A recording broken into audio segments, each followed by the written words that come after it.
Olá, gente, como vocês estão? Tudo bem? Estamos aqui novamente. Eu sou o psicólogo Mário Pacheco. Hoje nós vamos continuar com os vídeos sobre as dúvidas mais frequentes, né, que existem na área da dependência química, né? Dúvidas que eu venho colhendo com o tempo, nos atendimentos que eu faço, né?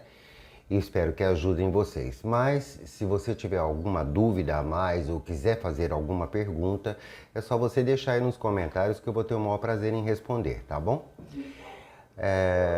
Essa série de vídeos, né, o nosso canal, é óbvio, né, ele tem um intuito que é o curso que nós temos, que é sobre técnicas psicoterapêuticas e manuseios que você vai fazer para poder ajudar o seu paciente ou o seu ente querido, né? Para ficar longe das drogas, para ficar longe da depressão, da ansiedade. É um curso muito legal, muito bacana, que está tendo uma ótima aceitabilidade, tá? Que eu estou tendo uma resposta muito boa, positiva das pessoas que estão fazendo. É um curso que está disponível na plataforma do Hotmart, né? O módulo 1 já está lá. O preço é extremamente acessível, né? Então, acesse as nossas plataformas, né? O nosso YouTube, o nosso Instagram, o nosso Facebook.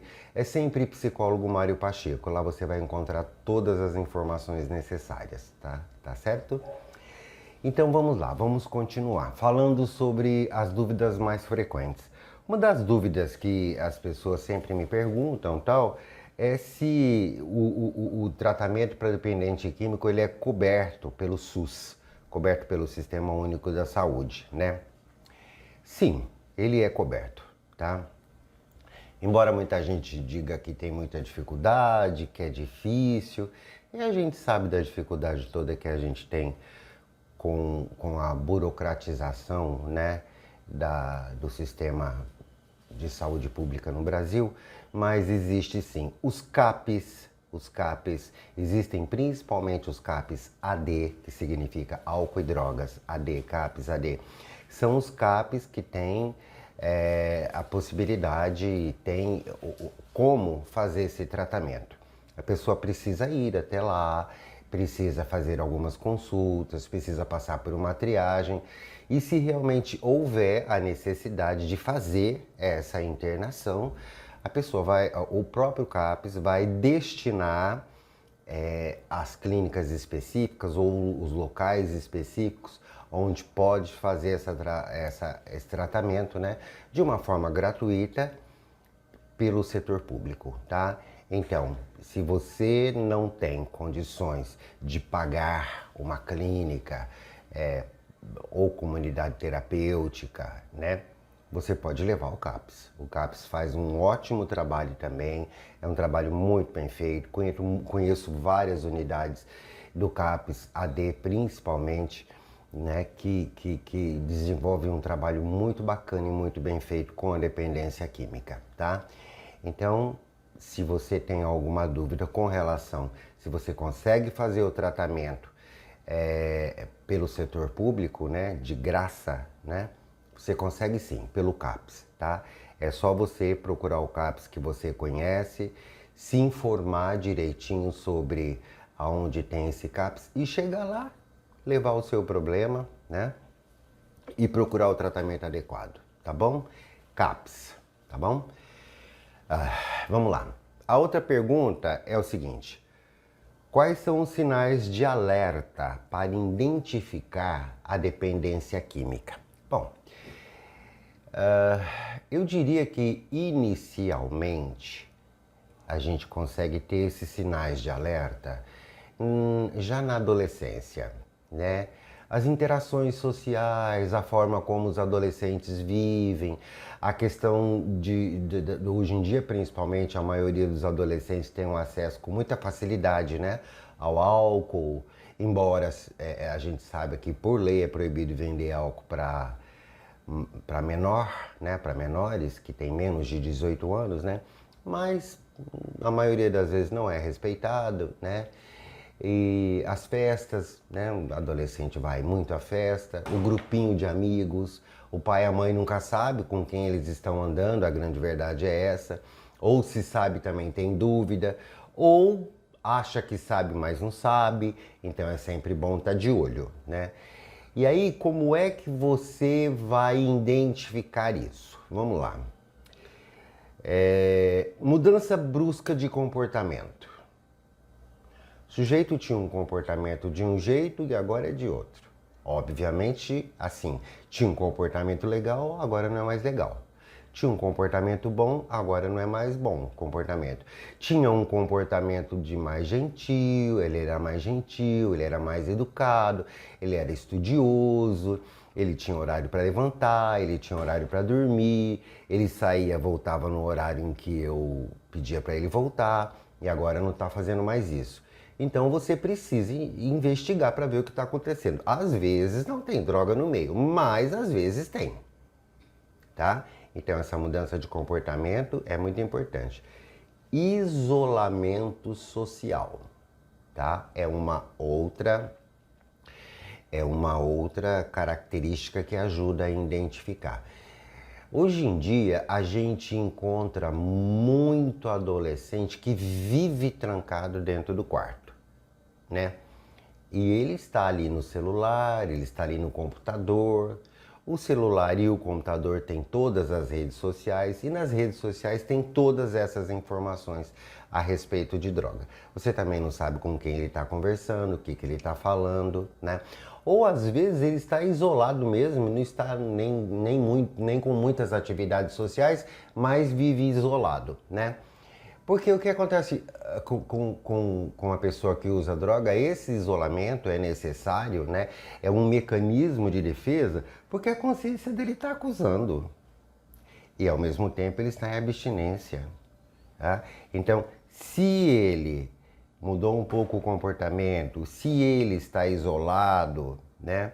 Se ele tem perda de interesses pelas atividades que antes ele achava que era prazerosa, tudo isso você tem que verificar, tá? Por exemplo, o adolescente gostava de jogar futebol, adolescente gostava de ir à praia, adolescente gostava de ir no shopping, adolescente gostava de ir ao cinema, agora não gosta mais. Tudo isso você vai ter que identificar.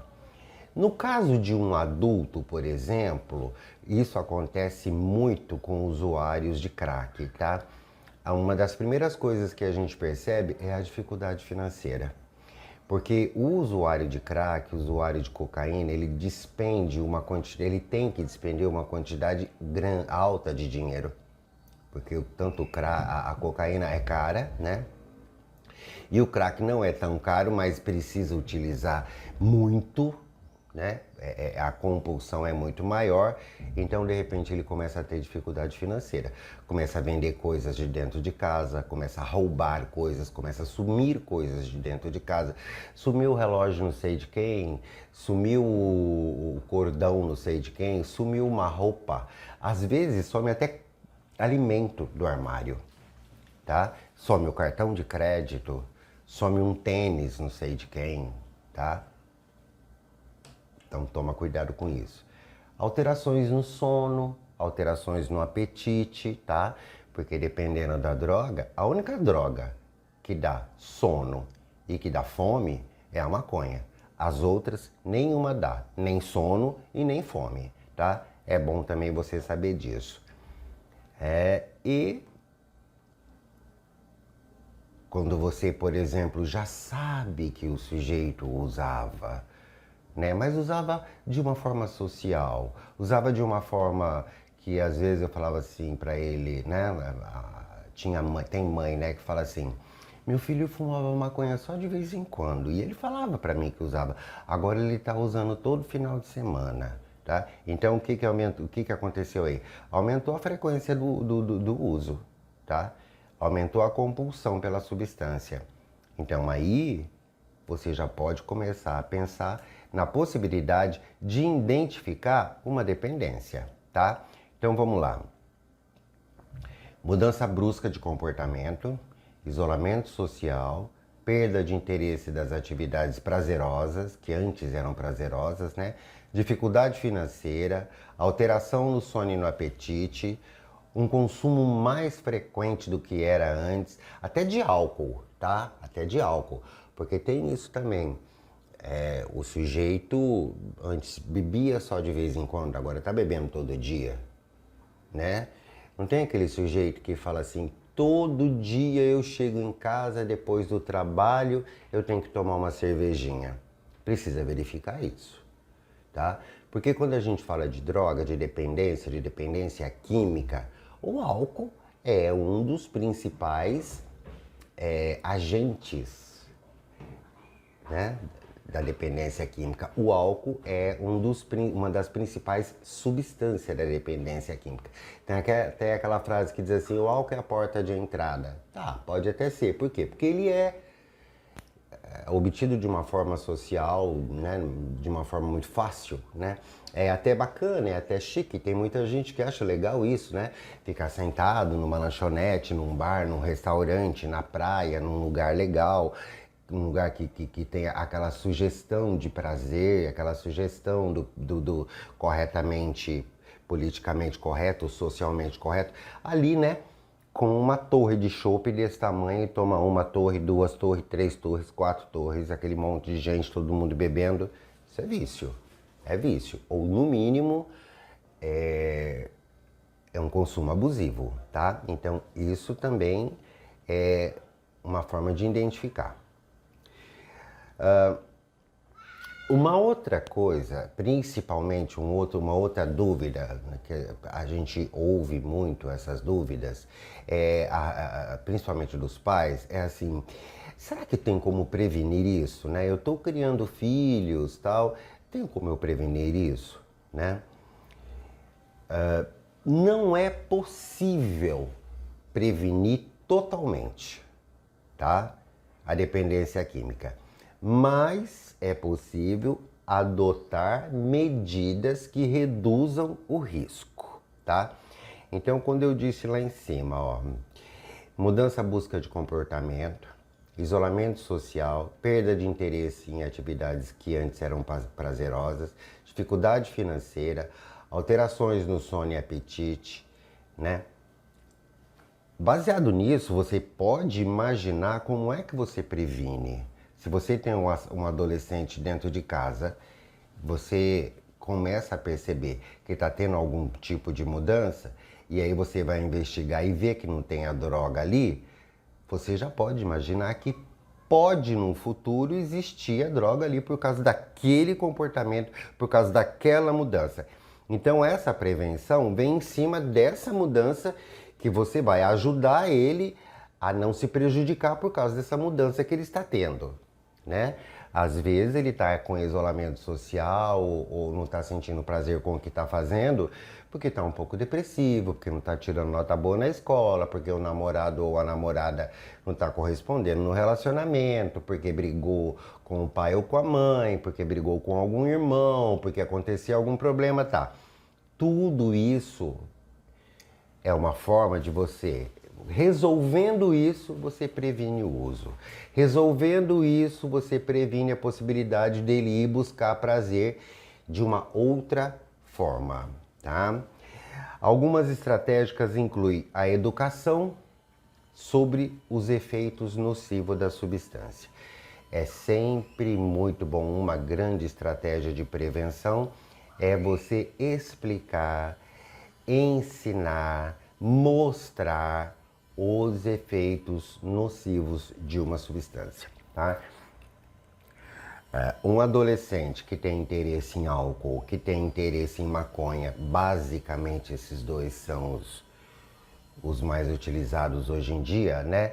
Se ele sabe quais são os efeitos nocivos do álcool e da maconha, muito provavelmente ele vai pensar duas vezes antes de fazer, tá? Então eu até acho, inclusive, que nas escolas seria muito bom, né, se algum professor se dispusesse a ter um tópico, né, ou até se a grade da escola tivesse um tópico que mostrasse, né? Se a pessoa vai usar ou se a pessoa não vai usar, isso é de responsabilidade da pessoa. Se a pessoa tem ou se a pessoa não tem apoio familiar para ajudá-lo nesse sentido, também já não é mais uma responsabilidade da escola. Mas é importante que os pais saibam quais são os efeitos nocivos da utilização das substâncias mais comuns, né? Álcool, maconha, cocaína, crack, tá? São as substâncias mais comuns, né? Inalantes, anabolizantes de academia, né? São as substâncias que realmente fazem mal. Então é muito bom que todo mundo tenha informações sobre isso. E muito do meu curso, do intuito do meu curso, é mostrar isso com ciência, tá? Com pesquisa, com experiências, com manuseios, né? Então é importante que o pai, a mãe e todo mundo entenda isso e saiba fazer isso para poder ter essa disponibilidade de estar explicando para o filho, explicando para qualquer pessoa, né? Quais são os efeitos nocivos de todas as substâncias, tá bom? O estabelecimento de relações saudáveis também e o desenvolvimento de um estilo de vida equilibrado é muito importante, tá? Então, se você é pai, se você é mãe, e se você é um terapeuta que está tratando de algum adolescente ou mesmo de algum adulto, né? Tenha sempre em mente que é muito importante falar sobre ter relações saudáveis, ter amizades saudáveis, ter um movimento familiar saudável, gentil. Problema todo mundo tem. Saber passar por esses problemas que aparecem sem chegar na droga, sem chegar ao extremismo que a vida oferece, que a vida oferece esses extremos também, né? É sempre o equilíbrio que nós precisamos ter. Sempre o equilíbrio, tá? Entre o bem e o mal, entre o bom e o ruim, entre a depressão e a ansiedade, né? A gente precisa sempre, entre o amor e o ódio, né? A gente precisa sempre procurar esse equilíbrio, tá? Então, é a vida sendo feita, sendo tocada, sendo experienciada da melhor forma possível, com equilíbrio, com sobriedade. Isso é o quê? Isso é a melhor forma de prevenir. A melhor forma de prevenir, tá? Então, você que é familiar, sabe disso. Se não sabe, procure entender. Se tem dificuldade para fazer isso, procure ajuda. E você que é terapeuta, essa é uma grande ideia para você trabalhar. É necessário trabalhar isso dentro do ambiente terapêutico, tá? E você que é dependente químico, né? Entenda. Não é... Olha, aquela frasezinha que diz assim, ó. A droga é só aquela cerejinha que fica em cima do bolo. O problema é o bolo, tá? A ponta do iceberg é a droga. O restante é isso aqui, ó. O iceberg mostra só isso daqui e daqui para baixo, que fica dentro do mar, escondido, que ninguém sabe até onde vai. Então, tudo isso, você traz para fora esse lado emocional para poder identificar e entender como são as relações sociais, para poder chegar como é que eu vou chegar num equilíbrio, né? Essa é a melhor forma de prevenção, tá? Prevenir também significa ensinar, levar informações, tá? É descobrir a verdade da verdade, né? A próxima dúvida, né? É uma dúvida que muita gente fala, mas será que realmente vale a pena fazer um tratamento para dependência química, principalmente esses tratamentos que existem dentro de clínicas, né? Quais são os benefícios? Bom, inicialmente eu diria que O tratamento oferece diversos benefícios, tais como a recuperação da saúde física e a recuperação da saúde mental. Melhora também nos relacionamentos entre as pessoas, né? Resgata a autoestima, ocorre uma reintegração social e também previne as complicações associadas ao uso de substâncias, como outras doenças que poderiam aparecer devido ao uso, né? E a possibilidade de uma vida livre, né? Da escravidão, né? Das drogas, das amarras da dependência, né? Mas para isso é necessário que a pessoa que é dependente químico queira. E é necessário também que quem está em volta entenda e passe essa ideia para ele. A ideia de que você vai ter melhor saúde física, maior saúde mental, vai se relacionar com as pessoas, né, melhor. Porque isso é fato, né? O sujeito está lá usando droga, tal, de repente ele para, ele tem dificuldade para parar, mas ele para, porque está todo mundo ali ajudando, ele passou por um tratamento, tal. E quem está em torno dele começa a vê-lo de uma forma diferente, de uma forma melhor. Muito bem, você está se esforçando, muito bem, você está indo muito bem, né? Se a pessoa era muito ansioso, começa a melhorar. Se a pessoa estava depressivo, começa a melhorar, né?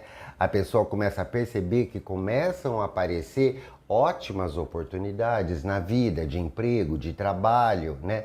Mas para isso a pessoa tem que realmente se predispor a fazer o tratamento. Não importa o tratamento que você fizer, não importa. Se você for para uma clínica fechada, para uma clínica aberta, ou se você fizer só mesmo com o seu psicólogo, né? Tomando a sua medicação direitinho e fazendo terapia, não importa. Não importa para a clínica que você for, aquela clínica é boa, é ruim, não importa. O fato dele ir lá, o que ele vê lá dentro, vai servir para ele pensar. Daí ele vai pensar, eu quero continuar sendo assim ou eu quero mudar? Né? Existe, o NA e o AA falam muito sobre a terapia dos pares. Dos pares, que aquela combinação, por exemplo, quando o sujeito vai numa clínica, ele olha o comportamento do outro e fala, não, isso aí eu não quero pra mim. Ou então ele fala, vamos combinar, quando a gente sair daqui a gente vai usar junto. É isso que acontece, a verdade é essa. Aí vai da cabeça dele, vai da forma de como ele conversa com as pessoas e vai de como as pessoas, principalmente os profissionais, tendem ou estarão intencionalmente querendo ajudá-lo ou não. Então, existem todos os benefícios do mundo para quem para de usar droga. Sabe por quê? Porque não existe nenhuma justificativa plausível para se usar drogas. Nenhuma. Nenhuma.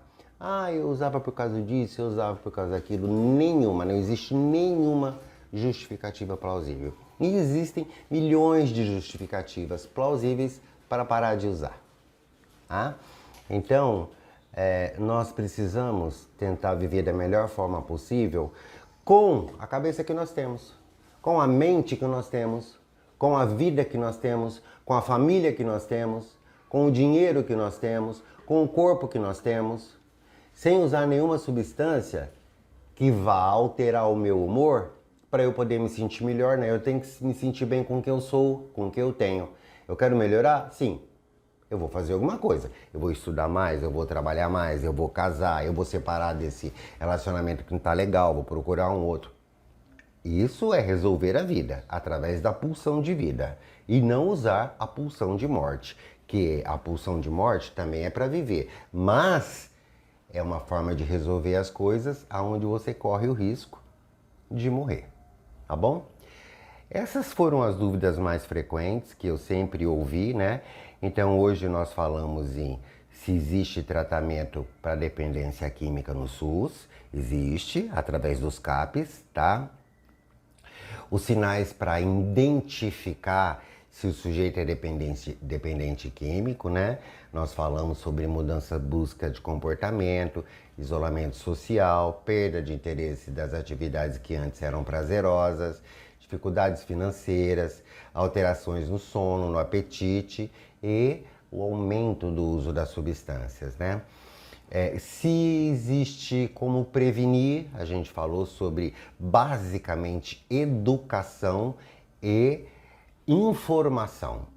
Educação, educar a respeito do que é a droga e do que pode causar. E a educação no sentido de levar a informação, porque você leva a informação e deixa o sujeito resolver e decidir o que ele vai fazer, tá? Então, eu acredito muito assim, ó, a educação leva a informação e a questão do sujeito resolver o que ele não vai fazer, ele aprende em casa, né? Com o pai, com a mãe, com a educação que ele recebe. E os benefícios do tratamento para dependência química, né? Eu diria que não importa o local onde você for internado. O importante é que você faça o seu tratamento. Por quê? Porque não existe nenhum motivo para você utilizar drogas. Nenhum. Nem se o sujeito tiver alguma comorbidade psiquiátrica, tipo esquizofrênico, tá? Não tem motivo para usar droga. Nenhum. Tá? Não existe motivo plausível, não existe desculpa plausível para usar droga, mas existem milhões de motivos para parar e para viver da melhor forma possível. Tá? Agradeço muito vocês terem me ouvido. Tá? Acessem as minhas redes sociais, me sigam no Instagram, no YouTube, né? Deixem seus comentários. É um prazer tê-los vocês sempre aqui, ouvindo meus vídeos, né? Fico muito feliz com isso. Que vocês tenham uma ótima semana e até semana que vem. Até mais.